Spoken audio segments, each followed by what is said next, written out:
नमस्कार साथियों, स्वागत है आपका हमारे चैनल पर। आज हम एक ऐसे टॉपिक पर बात करेंगे जिसे लेकर पूरी दुनिया में काफ़ी चर्चाएं होती रही हैं और हमेशा जो विवाद का भी विषय रहा है। लोगों ने इसको अपने शब्दों में, अपनी भाषा में और अपनी परिभाषाओं में ढालने का प्रयास किया, लेकिन ये शब्द हमेशा जो है वही रहा। तो हाँ, मैं बात कर रहा हूँ कम्युनिज्म की या साम्यवाद। साम्यवाद क्या है? और जैसा कि आप समझते हैं, आप जानते हैं कि साम्यवाद सिर्फ एक शब्द न होकर के और केवल राजनीतिक या आर्थिक सिद्धांत न होकर के इसके अंदर बहुत कुछ समाया हुआ है। और इस समाये में एक और चीज़ है कि एक विचारधारा है। इस विचारधारा ने कई देशों के इतिहास को बदल डाला, भूगोल को बदल डाला। आज हम इसे विस्तार से समझेंगे और जानेंगे कैसे ये सिद्धांत दुनिया में लागू हुआ, इसके फ़ायदे और नुकसान क्या हैं और क्या है आज के समय में भी प्रासंगिक है। तो चलिए इस दिलचस्प सफ़र की शुरुआत करते हैं और आपको बताते हैं सच्चे अर्थों में, सही मायनों में ये साम्यवाद क्या है। तो साम्यवाद की परिकल्पना की अगर बात करें तो ये एक राजनीतिक और आर्थिक सिद्धांत है जिसका उद्देश्य एक ऐसा समाज बनाना है जहाँ पर व्यक्ति को बराबरी के अधिकार मिले। इस समाज में वर्ग भेद को खत्म करने, आर्थिक संसाधनों का समान वितरण और संपत्ति के निजीकरण को समाप्त करने की बात करता है। तो अगर हम कहें कि है तो एक विचारधारा, लेकिन इस विचारधारा में क्या क्या समाहित है, तो सबसे पहले इसमें समाहित है कि समाज से वर्गवाद बिल्कुल समाप्त हो। समाज में वर्ग नाम की कोई चीज़ न रहे। आर्थिक संसाधन जो भी हमारे पास हैं, जो हमें प्रकृति के द्वारा प्रदत्त हैं या जो हमने अर्जित किए हैं, उनका वितरण समान होना चाहिए। और फिर जो संपत्ति है, जो राष्ट्र की संपत्ति है, जो व्यक्तियों की संपत्ति है, जो अर्जित संपत्ति है, इसका निजीकरण नहीं होना चाहिए। इसका निजीकरण होने से ये संपत्ति किसी व्यक्ति विशेष की हो जाती है, वर्ग विशेष की हो जाती है और किसी समुदाय विशेष की हो जाती है। तो साम्यवाद का विचार सबसे पहले कार्ल मार्क्स और फ्रेडरिक एंगल्स के प्रस्तुत किया। इन दोनों ने मिलकर द कम्युनिस्ट मैनिफेस्टो लिखा था। उन्होंने ये सिद्धांत रखा कि पूंजीवाद समाज में हमेशा एक शोषक और शोषित वर्ग होता है। उनका कहना था कि समाज में समानता तभी संभव है जब श्रम करने वाले लोगों के पास अपने काम और संपत्ति पर पूरा नियंत्रण हो। तो ये कम्युनिस्ट मैनिफेस्टो था। तो इसका मतलब ये था कि पूंजीवाद जन्म देता है, एक वर्ग शोषक बन जाता है, एक शोषित वर्ग बन जाता है। इसी पूंजीवाद को ख़त्म करने के लिए, समानता को लाने के लिए समाज में इसका जन्म हुआ था। और इस जन्म के पीछे जो कारण था कि जो श्रम करने वाले हैं, जो हमारा श्रमिक वर्ग है, हमारा श्रमिक समुदाय है, वो श्रमिक समुदाय जो है उसके पास दोनों प्रकार की अपनी छूट हो, अपनी रियायतें हों। उनके पास में अपना काम हो और अपनी संपत्ति पर उनका नियंत्रण हो। समाज में समानता की बात अगर की जाए तो जब श्रमिक लोग दुखी होंगे जिस समाज में, उन्हें उनकी मेहनत के बदले मेहनत के बराबर उसके सापेक्ष मजदूरी नहीं मिलेगी, तो इसका मतलब है कि उनके साथ शोषण हो रहा है और वो एक शोषित वर्ग उन पर कब्जा किए हुए है। तो इस विचारधारा, ये विचार कहाँ से शुरू हुआ, आखिर ये पूरी दुनिया में फैला और इस विचारधारा ने समाज में बदलाव की एक नई दिशा को जन्म दिया। बड़ा प्रसिद्ध नारा है इसी मैनिफेस्टो का कि विश्व के सारे मजदूरों एक हो जाओ या दुनिया के मेहनत कशों आप एक हो जाएं। तो जब दुनिया का मेहनत कश वर्ग, जब दुनिया का मजदूर वर्ग एक होगा तो समाज में बदलाव जरूर आएगा और उसकी शुरुआत इसी विचार से हुई। तो कार्ल मार्क्स ने कहा था कि पूंजीवाद के अंतर्गत पूरी दुनिया का उत्पादन और वितरण कुछ गिनी चुनी कंपनियों और व्यक्तियों के हाथ में होता है।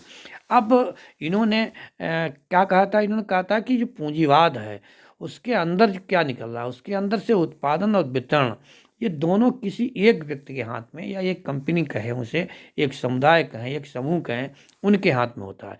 और फिर पूंजीवाद किसका शोषण करता है? शोषण करता है ये अपने श्रमिक का। और जहाँ श्रमिक का शोषण होगा वहाँ पर उस एक वर्ग विहीन, एक समानता पूर्वक या समता मूलक समाज की स्थापना नहीं हो सकती है।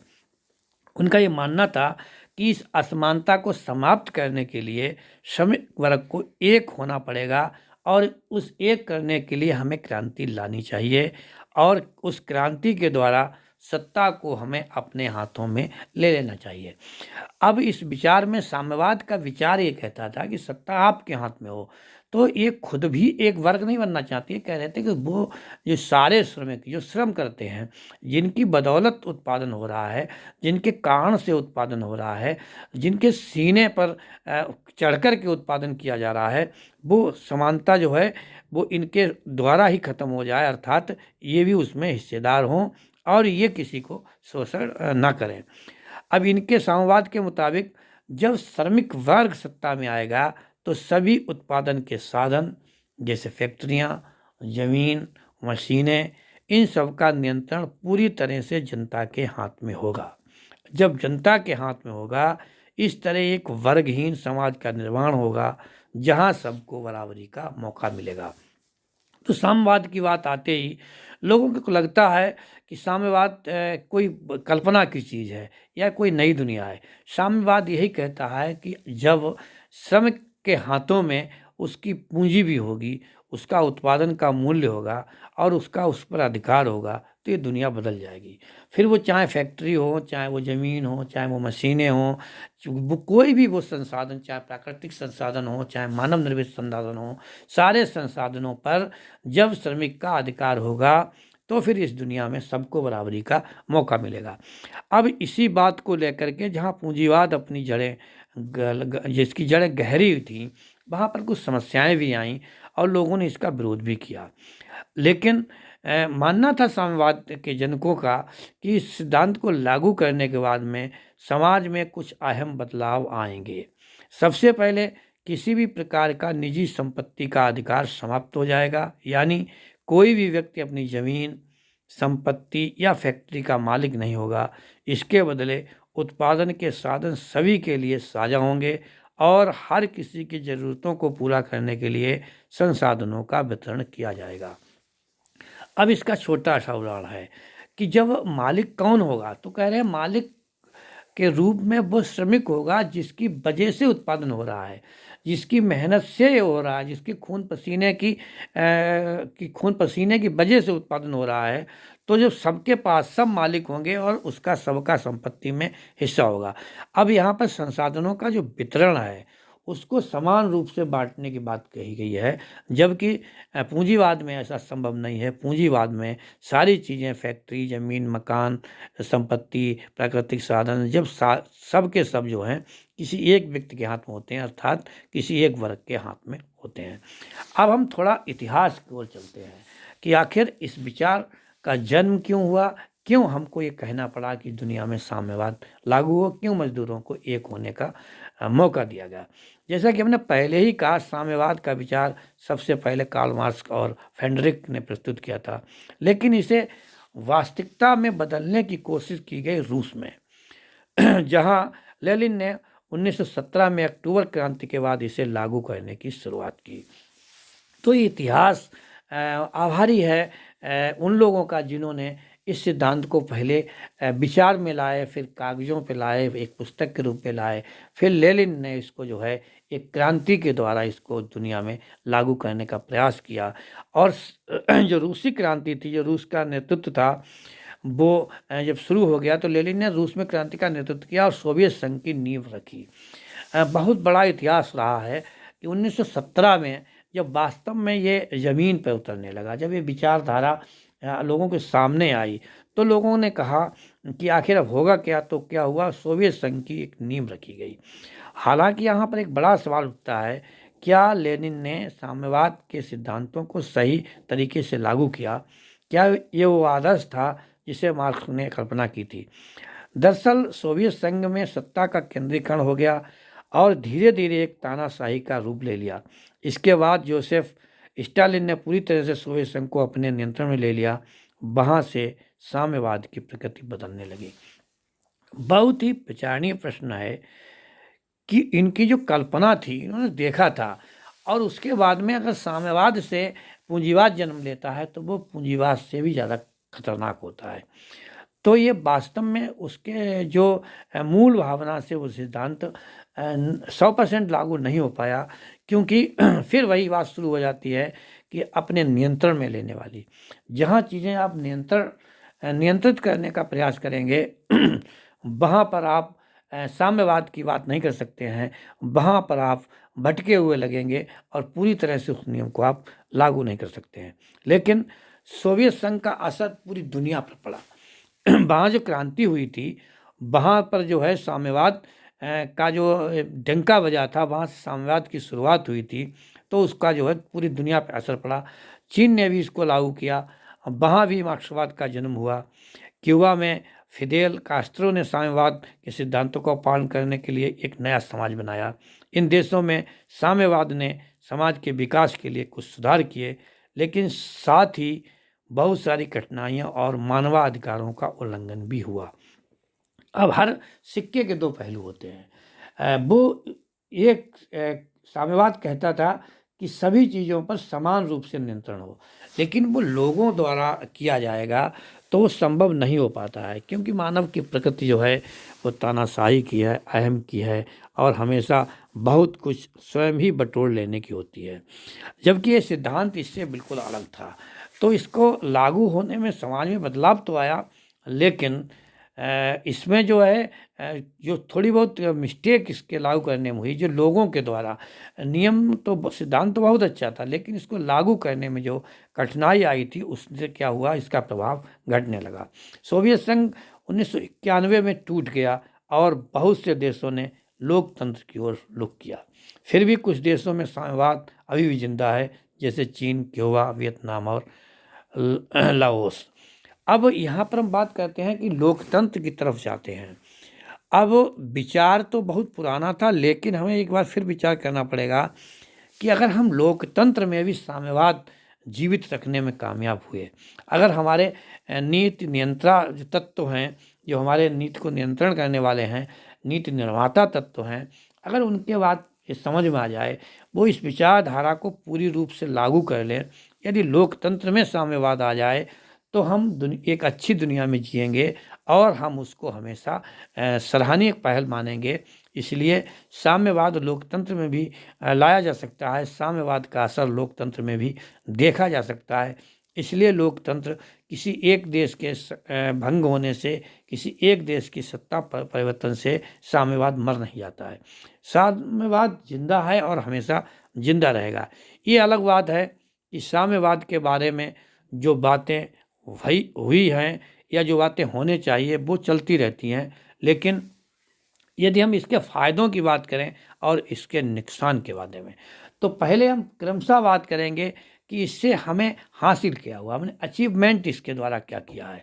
तो साम्यवाद समाज में वर्ग भेद को समाप्त करता है और हर व्यक्ति को समान अवसर और अधिकार प्राप्त करता है। तो सबसे पहली बात थी जिसके लिए पूरी दुनिया में जिसकी मांग होनी चाहिए, जो पूरी दुनिया का प्राणी मात्र चाहता है कि उसके साथ समानता का अधिकार हो, उसके पास समानता का व्यवहार हो। सभी मांग करते हैं कि हमारे समाज में हमें भी अधिकार हो, हमारे साथ कोई भेदभाव ना हो। तो साम्यवाद ने जैसे ही शुरुआत की, जैसे ही इस विचार ने अकड़ाई ली, तो समाज में परिवर्तन हुआ और इस साम्यवाद ने हर व्यक्ति को समान अवसर और अधिकार प्रदान करने की बात की और ये उसमें सफल भी हुआ। नंबर 2 की अगर बात करें तो इसमें शोषण का अंत हुआ। कोई भी व्यक्ति साम्यवाद को पालन करने के बाद में किसी का शोषण नहीं कर सकता और लेश मात्र भी जहाँ साम्यवाद लागू होता है वहाँ शोषण की संभावनाएं कम हो जाती हैं, लोग इससे मुक्त भी हुए। तीसरी हम बात करते हैं इसका फ़ायदे की, तो तीसरा इसका सबसे बड़ा फ़ायदा था कि गरीबी का नाश हुआ। समाज के हर सदस्य को बुनियादी ज़रूरतों को पूरा करने की व्यवस्था होती है और वो व्यवस्था जो है किसी दया के रूप में नहीं थी, कि भीख के रूप में नहीं थी। साम्यवाद कहता था कि हर हाथ को जब काम मिलेगा तो हर व्यक्ति अपने आप संपन्न होगा, खुशहाल होगा। तो साम्यवाद ने एक बहुत बड़ी भूमिका अदा की है गरीबी को मिटाने की। तो जहाँ भी साम्यवाद लागू हुआ वहाँ गरीबी स्वतः ही खत्म होने लगी। चौथी बात करते हैं सामूहिक सोच की, कि उत्पादन के सभी साधन सामूहिक सोच से नियंत्रित होते हैं, जिसमें समाज का कल्याण प्राथमिकता पर होता है। तो जो सामूहिक सोच थी, जो वर्ग अपने को कुछ नहीं समझता था, जो दीनहीन अवस्था में जीता था, साम्यवाद के लागू होते हुए उस वर्ग को महसूस हुआ कि हम भी महत्व के हैं और हमारे द्वारा भी कोई कार्य संपन्न किया जा सकता है। तो एक सामूहिक रूप से सोचने की शक्ति जो साम्यवाद ने हमको दी है वो अतुलनीय और बहुत अच्छी है। इसके आगे इसके जो नुकसान अगर एक दो भी है वो भी इसमें फेल होते हैं कि क्योंकि सामूहिक रूप से जब व्यक्ति विचार करता है अपने समाज के बारे में, अपने राष्ट्र के बारे में और अपने खुद के बारे में, तो उसकी सोच एक विकासवादी सोच होती है। तो ये चार फायदे जो हैं, समानता की बात की है, शोषण का अंत हुआ है, गरीबी का नाश हुआ है और सामाजिक सोच का विकास हुआ है। तो ये चार फायदे साम्यवाद ने हमको प्रत्यक्ष रूप में दिए हैं। सारी दुनिया ने जहाँ भी साम्यवाद की बात हुई उन्होंने उसको निभाया और इसका लाभ उठाया। अब हम बात करते हैं इसको थोड़ी सी इसके नुकसान की बात। तो इसके नुकसान है उन पर भी विचार करना जरूरी है कि इसमें व्यक्तिगत स्वतंत्रता की कमी आई। ये नुकसान है, सिक्के के दोनों पहलू हैं, एक पहलू आपके सामने रख चुका हूँ, अब जरा गौर से सुनिए दूसरे पहलू को कि व्यक्तिगत स्वतंत्रता की कमी आई। नंबर एक पर यही बात आई है कि जब सरकार सभी संसाधनों पर नियंत्रण करती है तो व्यक्तिगत स्वतंत्रता पर सवाल उठ सकते हैं। तो इसकी कमी है कि व्यक्तिगत स्वतंत्रता में कमी आती है, सरकार का नियंत्रण हो जाएगा तो व्यक्ति कोई महसूस होगा कि मेरे पास अब कुछ नहीं है। फिर है नंबर दो पर अर्थव्यवस्था में गतिहीनता। बिना स्पर्धा के अर्थव्यवस्था की गति धीमी पड़ जाती है। तो साम्यवाद के बाद में जो परिणाम सामने आए, साम्यवादी लोगों ने, समाजवादी लोगों ने तो अपना विचार रख दिया, उसके बाद जहाँ जहाँ ये लागू हुआ वहाँ लोगों ने देखा कि अर्थव्यवस्था में हल्की सी गतिहीनता आ रही है, अर्थात अर्थव्यवस्था की गति धीमी पड़ रही है। इसका दूसरा नुकसान ये बताया था कि अर्थव्यवस्था में गति कम हो रही है। तीसरा जो सबसे बड़ा खतरा था, तानाशाही का खतरा। कभी कभी सत्ता का केंद्रीकरण तानाशाही की ओर ले जाता है, जैसे कि सोवियत संघ और चीन में हुआ। फिर बात वहीं शुरू होती है। इसके तीन नुकसान बताए गए हैं कि व्यक्तिगत स्वतंत्रता की कमी हो जाती है, अर्थव्यवस्था में गतिहीनता आ जाती है और तानाशाही का खतरा हो जाता है। तो यहाँ सवाल उठता है आखिर इतने सारे लाभ थे और इतने ज़्यादा खतरे हैं। तो लाभ तो फिर भी ज़्यादा है, 4 इसके मुख्य लाभ थे और 3 मुख्य खतरा थे, लेकिन इनमें से बीच का रास्ता निकाला जा सकता है, जैसा कि हमारे विचारक ऐसा कर रहे हैं। अब सवाल उठता है कि हमने जान लिया कि साम्यवाद है क्या, साम्यवाद को लागू करने से क्या फ़ायदे होंगे और क्या नुकसान होंगे, क्या साम्यवाद ठीक है या गलत है, इसका निर्णय हम लेते हैं बाद में। पहले हम बात करते हैं कि आज की आवश्यकता क्या साम्यवाद है, क्या साम्यवाद आज भी प्रासंगिक है, क्या साम्यवाद आज भी हमारे लिए लाभदायक सिद्ध हो सकता है। तो इस पर जब हम बात करते हैं तो हमें विचार करना पड़ेगा कि दुनिया भर में बढ़ती असमानता, गरीबी और अमीरों के बीच में जो खाई बढ़ रही है, जो फासले बढ़ रहे हैं, सामाजिक न्याय की कमी ने कुछ लोगों को फिर से साम्यवाद की ओर देखने पर मजबूर किया है। इसका मतलब ये नहीं है कि हम पूरी तरह से लागू कर सकते हैं। आज के समय में साम्यवाद को नए रूप में देखने की जरूरत है, जैसे सामाजिक न्याय और वर्गहीन समाज की बात करना। तो आज कैसा हमें साम्यवाद चाहिए? तो आज हमें वह साम्यवाद चाहिए जहाँ जब हम देखते हैं कि जहाँ अमीरी गरीबी बढ़ रही है, असमानता हर तरह से बढ़ रही है, फिर हमें फिर नज़र उठानी पड़ती है उन्हीं विचारकों के ओर जिन्होंने साम्यवाद या समाजवाद की नींव रखी थी। तो ऐसे में हमें फिर वहाँ वापस जाना पड़ेगा और एक नए सिरे से व्याख्या देनी पड़ेगी, कुछ नियमों में बदलाव करना पड़ेगा, अच्छाई को ग्रहण करना पड़ेगा, बुराई को छोड़ना पड़ेगा और हमें आज भी वर्गहीन समाज की स्थापना करने के लिए, सामाजिक न्याय की बात करने के लिए साम्यवाद की ओर जाना पड़ेगा। इसलिए ये साम्यवाद आज भी प्रासंगिक है और ये प्रासंगिक रहेगा। अब हम बात करते हैं कि ये साम्यवाद एक गहरी और विचारशील विचारधारा है। इसके फायदे और नुकसान दोनों ही हैं। ये समाज में समानता की ओर इशारा करता है, लेकिन इसके प्रभावों और व्यवहारिकता को लेकर बहस कभी ख़त्म नहीं होगी। आप क्या सोचते हैं, क्या साम्यवाद आज भी लागू किया जा सकता है? अब हम बात करते हैं कि यदि हम वर्गविहीन समाज चाहते हैं, अगर हम समाजवादी समाज चाहते हैं, यदि हम शोषण से मुक्ति चाहते हैं, सभी के लिए सामाजिक न्याय चाहते हैं, न्याय सुलभ चाहते हैं, हर हाथ को काम चाहते हैं, तो क्या हमें फिर से समाजवाद की ओर लौटना पड़ेगा? क्या समाजवाद ज़रूरी है? इन सब सवालों के जवाब छुपे हैं हमारे सभी दर्शकों के, साथियों, श्रोताओं के हाथ में कि क्या समाजवाद को एक नई परिभाषा से हम साम्यवाद बना सकते हैं, और हम क्या बदलाव हमें करने होंगे जो हमारे देश में सामाजिक न्याय सबके लिए मिल जाए, हर हाथ को काम मिले, वर्गवाद खत्म हो, अमीरी गरीबी की सीमाएं खत्म हो, फासले खत्म हो, और सभी लोग शोषण से आज़ाद हों। इसके लिए हमें खुद विचार करना पड़ेगा। आपको ये वीडियो कैसे लगा, आप कमेंट्स में ज़रूर बताएं, और ज़रूर कहें कि हमें और क्या क्या परिवर्तन करना चाहिए। कल फिर मिलते हैं एक अगले वीडियो के साथ, एक नई जानकारी के साथ। इसी के साथ जय हिंद, जय भारत, बहुत बहुत धन्यवाद।